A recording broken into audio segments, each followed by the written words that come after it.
والاستعداد للموت قبل نزولی، اور جانے سے پہلے جانے کی تیاری شروع کر دیں۔ آپ کو کوئی کہہ دے یہ مکان گھر کا ہے، کرائے کا ہے، خالی کرنا ہے، کرائے کا مکان خالی کرنا ہے، تو بتائیے تیاری شروع ہوتی ہی نہیں ہوتی؟ تو میرے گھر کا فرد جب دنیا سے جاتا ہے تو مجھے کہہ کے جاتا ہے کہ میاں تیاری کر لو، تم نے بھی دنیا کا ہی کرائے کا مکان خالی کرنا ہے، لیکن سنتے نہیں ہیں ہم سنتے نہیں ہیں۔ میرے گھر کا جانے والا بھی مجھے خبر کر کے دیا جاتا ہے کہ میاں دنیا کے مالک نے تجھے بھی یہاں اس گھر سے شفٹ کرنا ہے۔ تو یہی ایمان کی علامت ہے۔ اللہ ہمیں نصیب فرما دے، اللہ رب العزت ہمیں نصیب فرما دے۔ اس کا تذکرہ فرمایا، پھر مشرکین کی غلط روایات اور ان کی حماقتوں کا تذکرہ ہے۔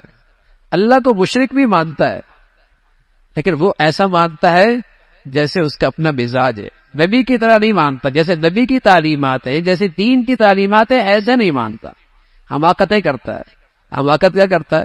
زراعت کھیتی ہوتی ہے تو اللہ کا حصہ بھی نکالتا ہے، اللہ کا حصہ بھی نکالتا ہے، اور اپنے معبودوں کے لیے بھی حصہ نکالتا ہے۔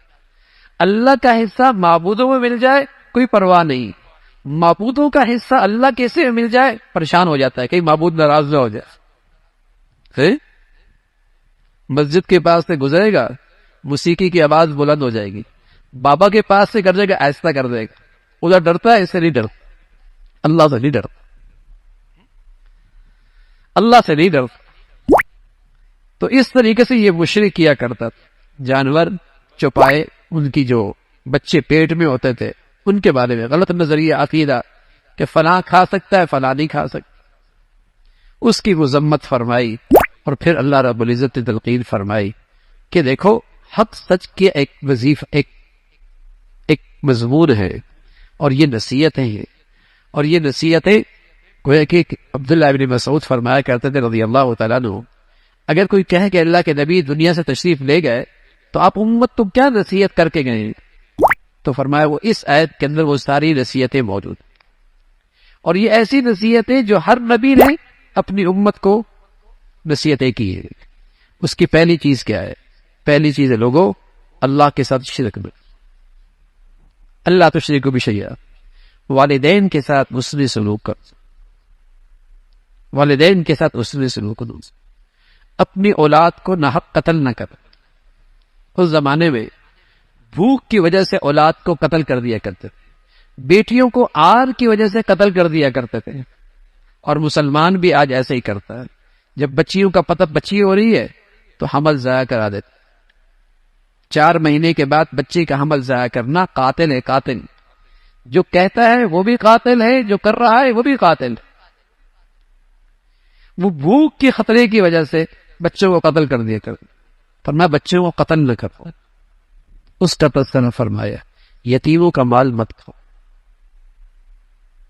یتیموں کا مال مت کھاؤ، اور جو مخلوق سے عہد کرو اسے پورا کرو، ناپ تول میں کمی نہ کرو، ناپ تول میں کمی نہ کرو، اور اللہ سے جو عہد کر رکھا ہے اس کے اندر بھی کمی نہ کرو۔ اس کا تذکرہ فرمایا یہ ہے سیدھا راستہ، اس کی پیروی کرو۔ پھر قرآن کی عظمت کا تذکرہ ہے اور اس کی تلقین ہے، اور آخر میں فرمایا اللہ کے نبی صلی اللہ علیہ وسلم سے کہا گیا آپ انہیں کہہ دیں، آپ انہیں کہہ دیں کہ میری نواز، میری قربانی سب اللہ کی، اور میرا جینا مرنا بھی اللہ کی۔ نماز بڑی عبادت، قربانی بھی بڑی عبادت ہے، لیکن جو اللہ مسلمانوں سے چاہتا ہے وہ کیا چاہتا ہے؟ کہ تمہارا جینا بھی اللہ کے لیے ہو، تمہارا مرنا بھی اللہ کے لیے۔ اللہ کے نبی سے کہا گیا لوگوں سے کہہ دو ان صلاتی و نسکی و محیای و مماتی للہ رب العالمین، میرا جینا مرنا خالص اللہ کے لیے، اور اس اللہ کا کوئی شریک نہیں۔ پہلے قومیں آئیں چلی گئی، اللہ رب العزت نے تمہیں ان کی نیابت میں دنیا میں بھیجا ہے، دیکھنا چاہتا ہے تمہارے اعمال کیسے۔ ویسے تو وہ جانتا ہے، لیکن اظہار ہو جائے، اظہار ہو جائے۔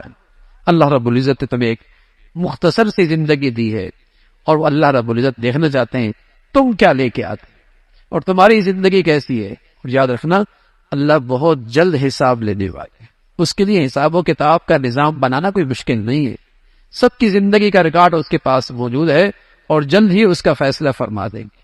اللہ رب العزت ہمیں آخرت کی زندگی میں صحیح یقین نصیب فرما دے۔